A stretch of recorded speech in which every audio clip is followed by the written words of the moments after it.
is my part 2 of chapter 5, the fundamental unit of life. Okay बच्चा, the fundamental unit of life, इसका क्या मतलब होता है कि लाइफ की फंडामेंटल बेसिक यूनिट्स क्या होती हैं। हमारी जो लाइफ है, अगर हम इसे अपने आप से रिलेट करेंगे तो हम इजीली समझ पाएंगे। लाइफ तो आपकी प्लांट्स में भी होती है, एनिमल्स, प्लांट्स और एनिमल्स दोनों में लाइफ होती है, लेकिन अगर हम इसे अपने आप से समझें, वी आर ऑल्सो एनिमल्स, तो अगर हम ह्यूमन बीइंग की लाइफ से रिलेट करें तो हमारी लाइफ की बेसिक यूनिट क्या होती है। हमारी लाइफ की बेसिक यूनिट होती है सेल। सेल्स जो होती हैं हमारी बॉडी में, लाखों, हज़ारों, करोड़ों सेल्स होती हैं और इस तरह के छोटे छोटे कंपार्टमेंट्स होते हैं। सेल का जो स्ट्रक्चर होता है वो इस तरह के छोटे छोटे कंपार्टमेंट के फॉर्म में होता है। इसके बीच में ये न्यूक्लियस होता है और इसमें चारों ओर एक लिक्विड होता है जिसे साइटोप्लाज्म बोलते हैं। इस तरह से बहुत सारी सेल्स होती हैं, दिख रही है ना, आपस में मिली हुई हैं, ये बहुत सारी सेल्स हैं। तो हमारी जो बॉडी होती है या प्लांट की जो बॉडी होती है वो किससे मिलकर बनी होती है? सेल से। तो बेसिक यूनिट क्या होती है हमारी लाइफ की? That is cell. All living thing is composed of cells, it is the basic unit of life. अब कैसे बेसिक यूनिट होती है, मतलब क्यों? एक्चुअली में क्या होता है, सेल्स जो होती हैं बॉडी में, एक सेल होती है, फिर एक सेल आपस में मिलती हैं, बहुत सारी सेल्स होती हैं, ठीक है। बहुत सारी सेल्स आपस में मिलके टिश्यूज़ बनाती हैं, ठीक है। टिश्यूज़ आपस में मिलके ऑर्गन्स बनाते हैं, ठीक है। ऑर्गन्स आपस में मिलके ऑर्गन सिस्टम बनाते हैं और ऑर्गन सिस्टम से ही एक ऑर्गेनिज्म बनता है। समझिए इस चीज़ को कैसे।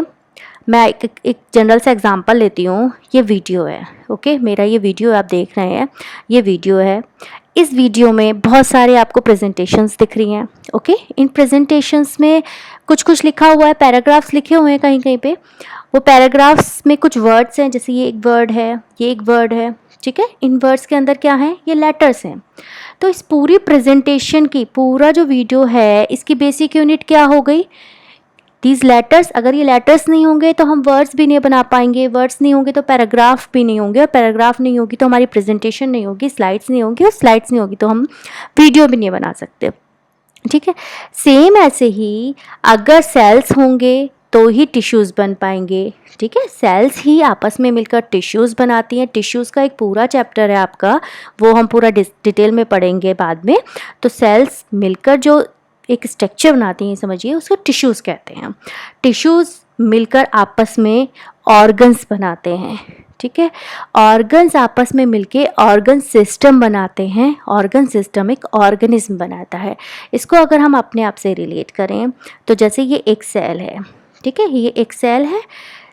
ऐसी ही बहुत सारी सेल्स दिख रहे हो यहाँ पे, कितनी सारी सेल्स हैं, आपस में मिलके उन्होंने क्या बनाया? टिश्यूज़। ये टिश्यूज़ आपस में मिलके जो स्ट्रक्चर बनाएंगे उन्हें बोलेंगे ऑर्गन। अब ये एक ऑर्गन है और ये एक पूरा ऑर्गन सिस्टम है, रेस्पिरेटरी सिस्टम है। इस ऑर्गन सिस्टम के अंदर बहुत सारे ऑर्गन्स हैं, जैसे कि आप यहाँ पे देख रहे हो, डायफ्राम है, आपका माउथ है, नोज़ है, अगर हम जनरल लैंग्वेज में जाएं, माउथ है, नोज़ है, ट्रैकियाज हैं, ये सारे मिलके ही एक ऑर्गन बना रहे हैं जिसको बोल रहे हैं हम रेस्पिरेटरी सिस्टम, ठीक है। एक सिंगल ऑर्गन तो नहीं है ना, बहुत सारे ऑर्गन मिलके बना रहे हैं, तो ये ऑर्गन सिस्टम हो गया।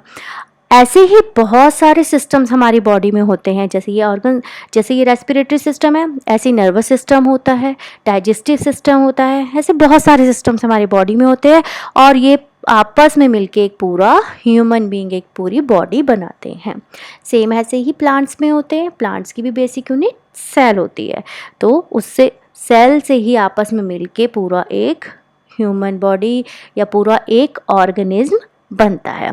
That's why we are called that the basic unit of life, the fundamental unit of life is cell.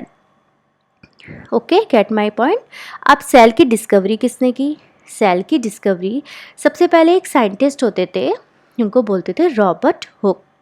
Robert Hooke क्या करते थे? प्लांट्स के ऊपर काफ़ी वर्क करते थे। तो उन्होंने 1665 में प्लांट का ये जो बाक होता है, इसमें एक सब्सटेंस होता है कॉर्क, उसको अपने माइक्रोस्कोप ने, अपने बनाए हुए सेल्फ मेड माइक्रोस्कोप में देखा। उन्होंने कहा कि देखता हूँ इसमें क्या है। उन्होंने उसको देखा तो उन्होंने क्या देखा?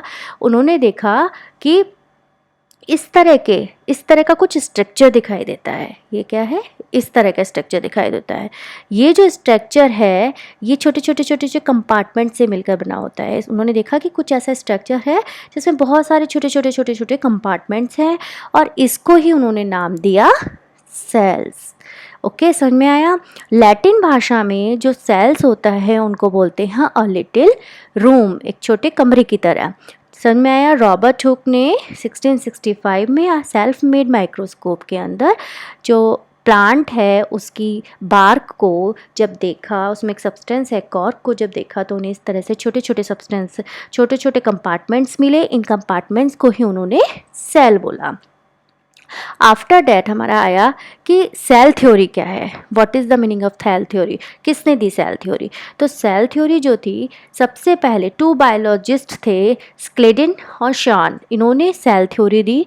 स्क्लेडिन और शॉन ने ये जो थे प्लांट्स और एनिमल्स पे वर्क करते थे।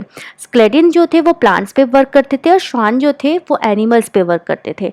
तो इन्होंने दोनों ने 1838 और 1839 में प्लांट्स और एनिमल पे जब वर्क कर रहे थे तो उन्होंने बोला कि सारी जो प्लांट्स और एनिमल्स होते हैं वो बने होते हैं कंपोज्ड ऑफ सेल, सेल से ही बने होते हैं। इसलिए उन्होंने बोला cell is the basic unit of life. ठीक है, इन दोनों ने बोला कि जो सारे एनिमल्स और प्लांट्स हैं are made up of cells and cell is the basic unit of life. उसके बाद एक और साइंटिस्ट आए, विर्चो ने बोला कि उन्होंने सेल थ्योरी को और थोड़ा सा एक्सपेंड किया। उन्होंने इसको एक्सपेंड करके बोला कि जितनी भी सेल्स हैं वो प्री एग्जिस्टिंग सेल्स, मतलब जो पहले से सेल्स प्रेजेंट हैं उनसे मिलकर बनी होती, जितनी भी सेल्स हैं। कैसे? देखो, इसका एक एग्जांपल देते हैं। जब हम छोटे होते हैं, जब हम छोटे होते हैं तो हम छोटे हैं, हमारे अंदर सेल्स हैं, ठीक है। लेकिन हम जैसे जैसे ग्रो करते हैं तो हम ग्रो कैसे कर रहे हैं, कहाँ से कैसे हमारी बॉडी ग्रो कर रही है?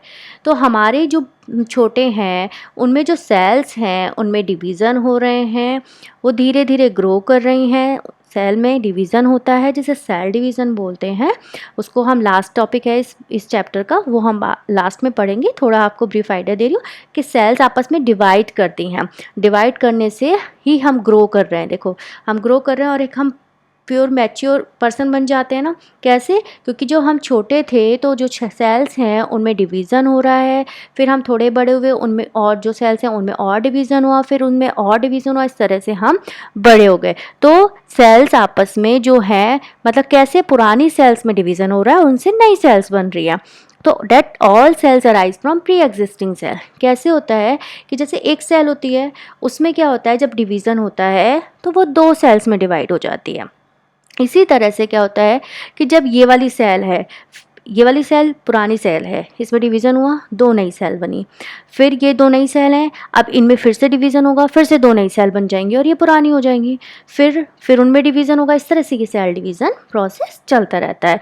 तो यहाँ पे ये थ्योरी हो गई कि जो भी सेल्स हैं, विर्चो ने बोला कि जितनी भी सेल्स हैं वो प्री एग्जिस्टिंग सेल से ही मिलकर बनती हैं। उसके बाद हमारा होता है कि types of organism on the basis of number of cells, कितने प्रेजेंट हैं ऑर्गेनिज्म के, सेल्स के नंबर ऑफ सेल्स के बेसिस पे ऑर्गेनिज्म को 2 टाइप्स में डिवाइड किया गया है। One is unicellular and second is multicellular. Unicellular, uni मतलब सिंगल, मल्टी बहुत सारी, मैनी। यूनिसेलुलर ऑर्गेनिज्म जो होते हैं वो सिर्फ एक सेल से ही मिलकर बने होते हैं। They are single celled organism. इनके सारे फंक्शन जो भी हैं वो एक ही सेल परफॉर्म करती है। इनके एग्जाम्पल्स होते हैं अमीबा, पैरामीशियम और बैक्टीरिया। इनके जितनी भी ये जो बैक्टीरिया है, इनकी लाइफ स्पेन भी बहुत कम होती है। बैक्टीरिया हम आराम से जानते हैं, इनको समझते हैं, ठीक है। ये सिंगल सेल्ड होते हैं, एक ही सेल से बने होते हैं, इनके सारे फंक्शन जो हैं वो एक ही सेल परफॉर्म करती है, इसलिए इनका लाइफ स्पेन भी बहुत छोटा होता है। और मल्टीसेलुलर में बहुत सारी सेल्स होती हैं। मैंने आपको कहा अपने आप से रिलेट करो, हमारे अंदर बहुत सारी सेल्स हैं और आपस में मिल रही हैं सारी सेल्स और अलग अलग फंक्शन भी परफॉर्म कर रही हैं। Many cells group together to perform different function in body, ठीक है, also form various body parts, और हमारे अलग अलग वेरियस बॉडी पार्ट्स भी बनाती है। सेम प्लांट्स में होता है तो बहुत सारी सेल्स होती हैं। इसके एग्जाम्पल्स हो गए प्लांट्स और एनिमल्स। उसके बाद क्योंकि हमारा लाइफ स्पेन लॉन्ग होता है, अपने आप से रिलेट किया हमने, लाइफ स्पेन लॉन्ग है। इनके अंदर यूनिसेलुलर के अंदर डिवीज़न ऑफ लेबर नहीं प्रेजेंट होता, मल्टी सेलुलर के अंदर डिवीज़न ऑफ लेबर प्रेजेंट होता है। अब डिवीज़न ऑफ लेबर क्या चीज़ होती है? इनके अंदर डिवीज़न ऑफ लेबर इसलिए प्रेजेंट नहीं होता क्योंकि इनके अंदर एक ही सेल होती है और वो ही सारे फंक्शन परफॉर्म करती है। मल्टी सेलुलर में डिवीज़न ऑफ लेबर इसलिए प्रेजेंट होता है क्योंकि इसमें बहुत सारी सेल्स होती हैं तो वो अलग अलग फंक्शन परफॉर्म करती हैं। अब डिवीज़न ऑफ लेबर क्या होता है? डिवीज़न ऑफ लेबर होता है बच्चा, जैसे कि लेबर मतलब होता है काम, उसको डिवाइड करना, काम को डिवाइड करना। तो on the basis of cell की शेप क्या है, उसकी साइज़ क्या है, वो अपने डिफरेंट डिफरेंट फंक्शन परफॉर्म करते हैं। अगर हम सेल की बात करें तो एक ही सेल जो होती है उसके अंदर बहुत सारे ऑर्गेनेल्स प्रेजेंट होते हैं, ठीक है। उसके अंदर ऑर्गेनेल्स होते हैं, माइटोकॉन्ड्रिया होता है, आपका गोल्जी बॉडी होता है, राइबोसोम्स होते हैं, एंडोप्लाज्मिक रेटिकुलम होते हैं। इनके सबके अपने अपने फंक्शंस होते हैं, सेल ऑर्गेनल्स के अपने अपने फंक्शंस होते हैं। इसी तरह से जो हमारी बॉडी में बहुत सारी सेल्स प्रेजेंट होती हैं, उन सेल्स में कई बार कुछ सेल्स होती हैं सिंगल सेल से मिलती हैं, कई बार बहुत सारी सेल से मिलकर बनी होती है। जैसे हम ब्लड सेल का एग्जांपल लें, सिंपल से आपको सबको पता होगा, ब्लड सेल जो होती हैं वो कई सारी सेल से मिलकर बनी होती हैं, जैसे WBC, RBC और प्लेटलेट्स। इनका अपना अपना फंक्शन होता है, तो इसलिए WBC अपना फंक्शन करती हैं, RBC अपना वर्क करते हैं, प्लेटलेट्स अपना वर्क करते हैं। That's why division of flavour is present in multi cellular organism, क्योंकि उसमें डिफरेंट डिफरेंट सेल्स प्रेजेंट होती हैं, बहुत सारी सेल्स प्रेजेंट होती हैं। On the depend of their shape and size उनका फंक्शन डिफाइन होता है, अलग अलग होता है। ओके, समझ में आया? डिवीज़न ऑफ लेबर मतलब अपना काम, सब अपना अपना काम बांट लेते हैं। जैसे घर में होता है, मदर अपना काम बांट लिया, फादर अपना काम बांट लेते हैं, ग्रैंडफादर अपना काम करते हैं, ग्रैंड मदर अपना काम करती है, सब अपना अपना काम बांट लेते हैं, depends on their shape and size. ऐसे ही सेल्स में होता है, ठीक है। जैसे मैंने यहाँ पे एक एग्जांपल दे दिया। अब ये डिफरेंट डिफरेंट सेल्स हैं, जैसे skin cell, nerve cells, muscle cells, sperm cell, blood cells, इनमें डिफरेंट डिफरेंट सेल्स प्रेजेंट होती हैं, डिफरेंट डिफरेंट इनके फंक्शंस। मसल सेल्स का अपना अलग फंक्शन होता है, नर्व सेल का अपना अलग फंक्शन होता है, स्किन सेल का अपना फंक्शन होता है। इस तरह इन सब के अपने अपने फंक्शंस होते हैं हमारी बॉडी के अंदर। आफ्टर डैट आता है, एक एग्जाम्पल दिया हुआ है आपकी बुक में, एक एक्सपेरिमेंट है, cell of onion peel. Onion peel के अंदर कैसे सेल्स प्रेजेंट होते हैं, कैसे दिखते हैं सेल्स। तो ये जो एक्सपेरिमेंट है इसका कोई बहुत ज़्यादा रोल नहीं है, लेकिन सिर्फ एक ही पॉइंट है यहाँ पे जो क्लियर होता है, वो मैं आपको बताऊँगी एंड में। हमने एक बड़ी अनियन ली और एक स्मॉल अनियन ली।